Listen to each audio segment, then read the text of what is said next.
I'll never forget the sight of Karen Whitfield being led away in handcuffs from my driveway, her perfectly styled blonde hair disheveled as she screamed about proper neighborhood regulations and protecting property values.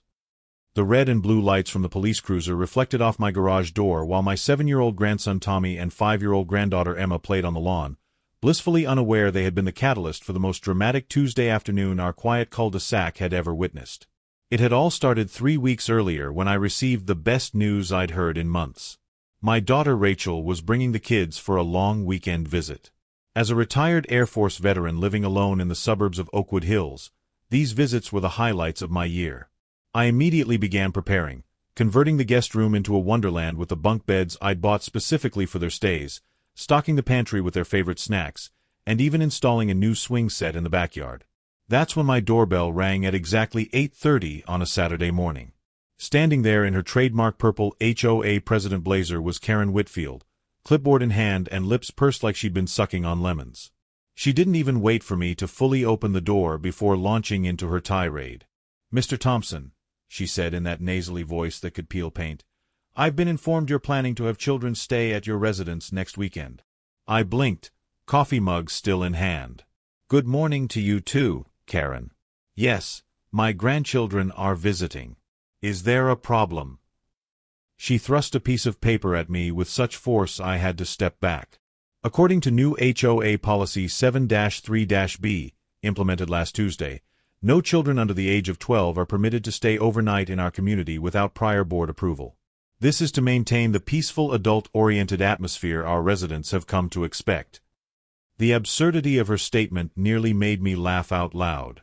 "Karen, I've lived here for 15 years. Half the neighborhood has kids or grandkids who visit regularly.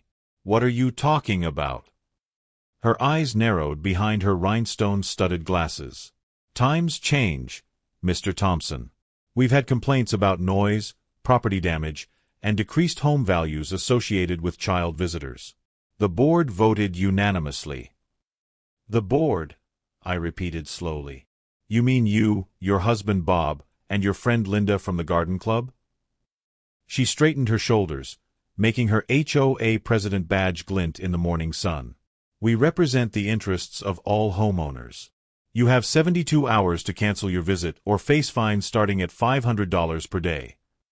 After she marched away, her sensible shoes clicking on my driveway like an angry metronome, I immediately went to my home office and pulled up the actual HOA bylaws on my computer. I spent 2 hours combing through every page, every subsection, every amendment. There was absolutely nothing about restricting overnight child visitors. The closest thing was a noise ordinance that applied to everyone regardless of age, with quiet hours from 10 p.m. to 7 a.m.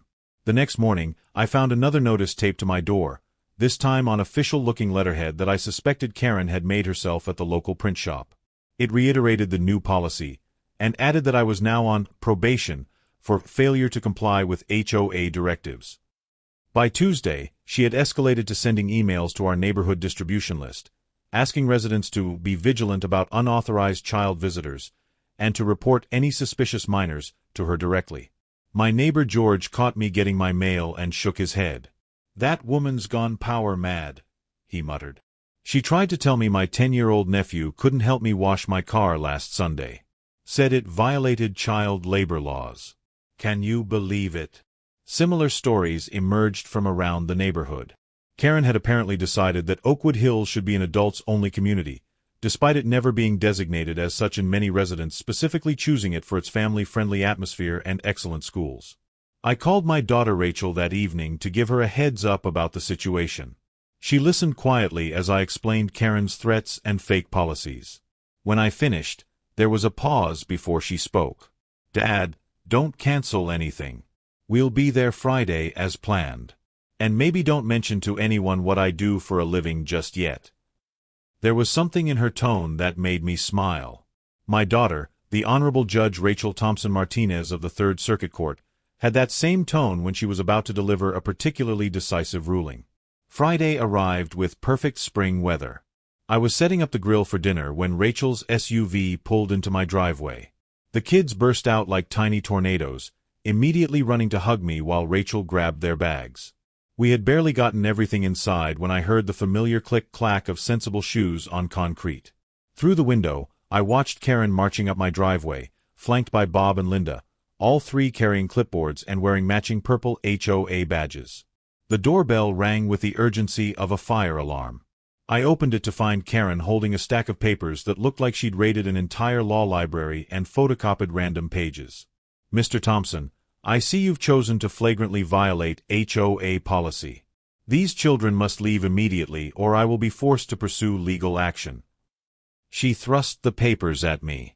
"This is your final warning, including relevant statutes about trespassing, disturbing the peace, and property devaluation."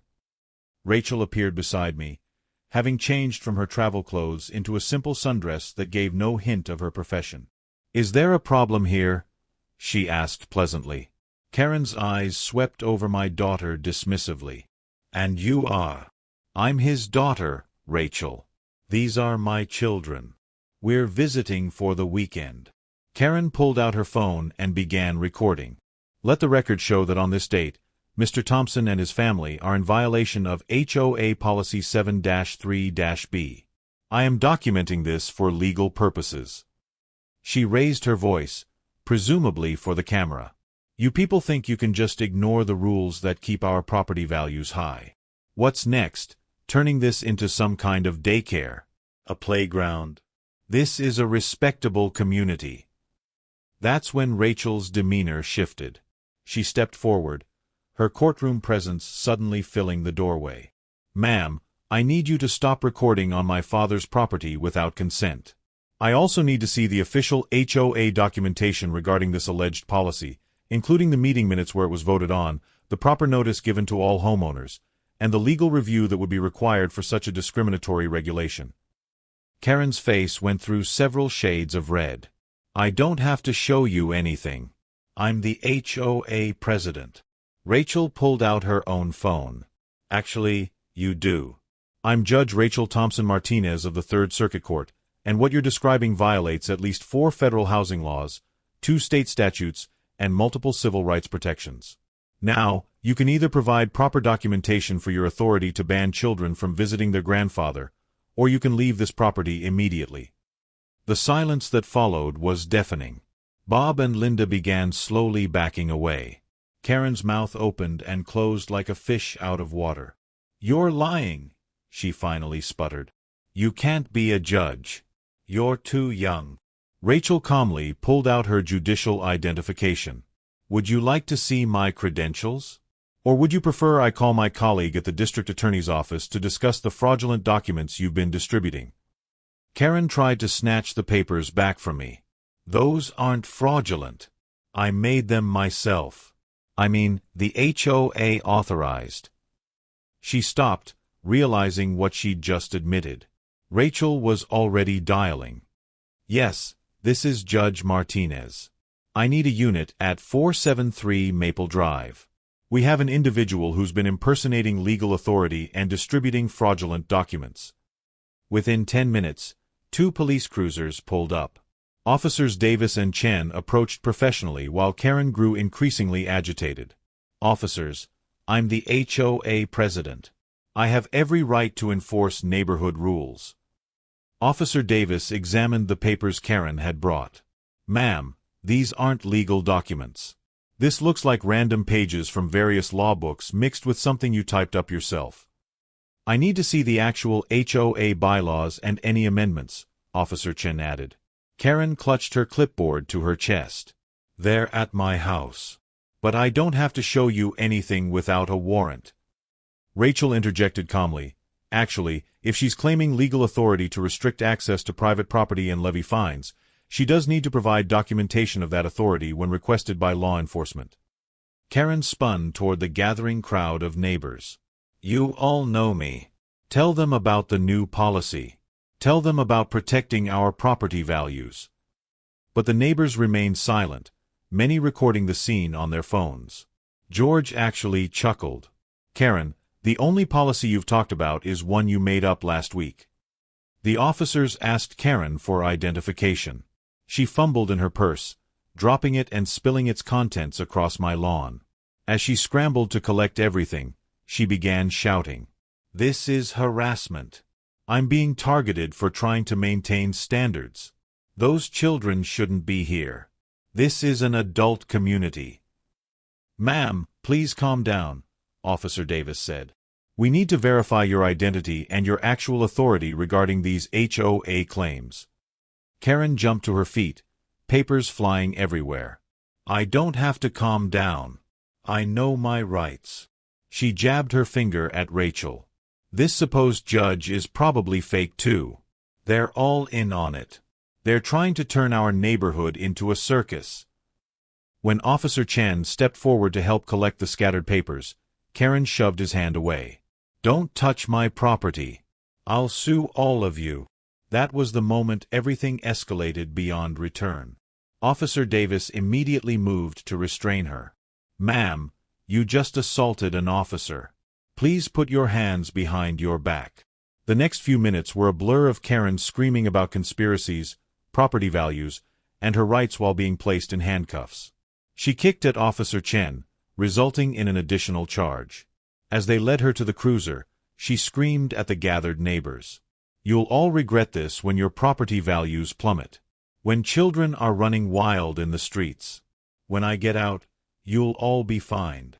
Rachel provided her statement to the officers, showing them her credentials and explaining the situation. Officer Davis shook his head.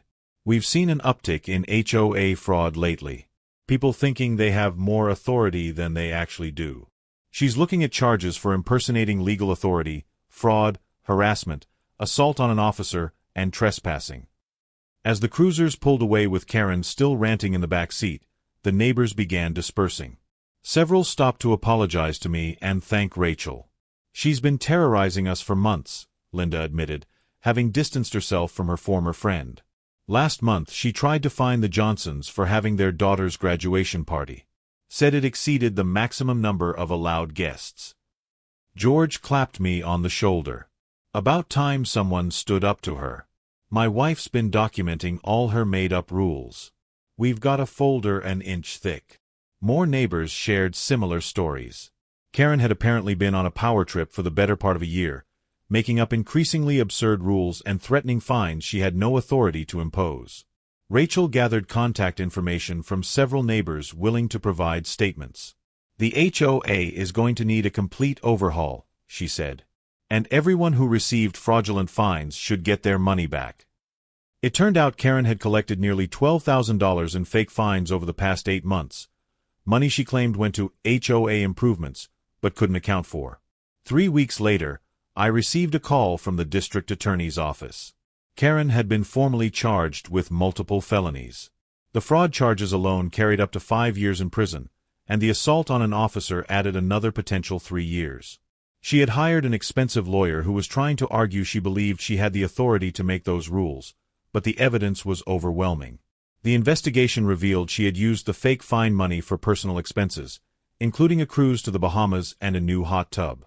She had forged documents, created a fake HOA website, and even had fraudulent letterhead printed. Her husband Bob, who it turned out had been trying to rein her in for months, filed for divorce the day after her arrest. At her sentencing 6 months later, Karen stood before a different judge, no longer the imposing HOA president but a deflated woman in a conservative suit.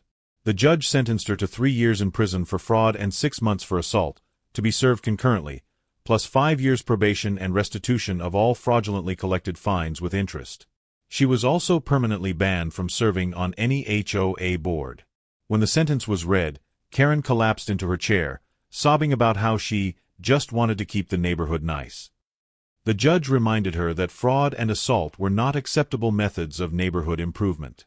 As court officers prepared to take her into custody, she turned to look at the gallery where several neighbors had come to watch. Her face crumpled as she realized not a single person had come to support her.